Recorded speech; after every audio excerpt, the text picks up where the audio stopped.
Israel ও হামাসের মধ্যকার যুদ্ধ এরই মধ্যে মধ্যপ্রাচ্য জুড়ে ছড়িয়ে পড়তে শুরু করেছে। ফলে স্থানীয় ও বৈশ্বিক শক্তিগুলোর মধ্যে একটি সংঘর্ষ দিন দিন অনিবার্য হয়ে উঠছে।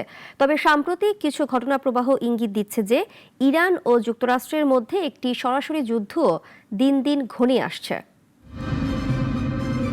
আলোচনার আড়ালে ইরানের ওপর সামরিক হামলার পরিকল্পনা ও প্রস্তুতি চলছে জোর কদমে।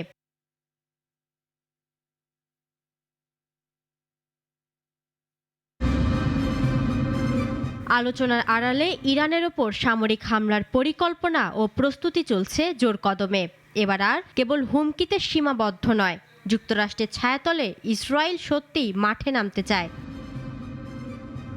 যুক্তরাষ্ট্র থেকে আসা 9টি বিশাল ট্রান্সপোর্ট বিমানে করে ইসরায়েল এসে পৌঁছেছে বাংকার বিধ্বংসী বোমা, যেগুলো মূলত ইরানের মাটির গভীরে থাকা পরমাণু স্থাপনাগুলোকে টার্গেট করে আনা হয়েছে বলে ধারণা করা হচ্ছে। ইসরায়েলি গণমাধ্যমের দাবি, আগামী মাসের মধ্যে ইরানে হামলার প্রস্তুতি প্রায় সম্পন্ন করেছে নেতানিয়াহু বাহিনী। এই হামলা হবে যুক্তরাষ্ট্রকে সরিয়ে রেখেই। তবে ওয়াশিংটনের পরোক্ষ সম্মতি যে রয়েছে তা বোঝা যাচ্ছে এত বড় অস্ত্রসজ্জা সরবরাহের মধ্যে দিয়েই। সম্প্রতি নেভাতিম বিমান ঘাঁটিতে অবতরণ আধুনিক ও শক্তিশালী অস্ত্রে বোঝায় মার্কিন বিমানগুলো। ট্রাম্প প্রশাসনের আমলে এসব অস্ত্র সরবরাহের উদ্যোগ নেওয়া হয়েছিল বলে জানিয়েছে আন্তর্জাতিক গণমাধ্যমগুলো। ইসরায়েলি বাহিনী ইতিমধ্যেই হামলার প্রস্তুতিমূলক মহড়াও শেষ করেছে।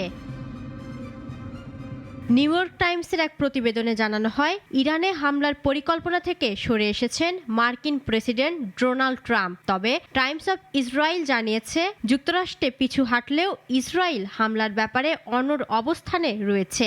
বিশ্লেষকদের মতে, মার্কিন সামরিক ছাতার বাইরে থেকে ইরানে হামলা চালানো নেতানিয়াহুর পক্ষে কঠিন, এমনকি দুঃসাহসিকও। নেতানিয়াহু বারবারই ইরান মার্কিন পারমাণবিক আলোচনার কঠোর সমালোচক। তার মতে, আলোচনার মাধ্যমে নয়, কেবলমাত্র সামরিক হামলাই ইরানের পারমাণবিক কার্যক্রম বন্ধ করতে পারে। ট্রাম্প প্রশাসনের সময় থেকে ইরানের সামরিক অভিযান নিয়ে একাধিক প্রস্তাব পাঠিয়েছে ইসরায়েল। এদিকে আয়াতুল্লাহ আল খামেনির পরিস্থিতি গুরুতরতা আঁচ করে দেশের সেনাবাহিনী ও প্রতিরোধ বাহিনীকে সর্বোচ্চ প্রস্তুত থাকার নির্দেশ দিয়েছেন। ইফফাত আরা মিথিলা, নাগরিক।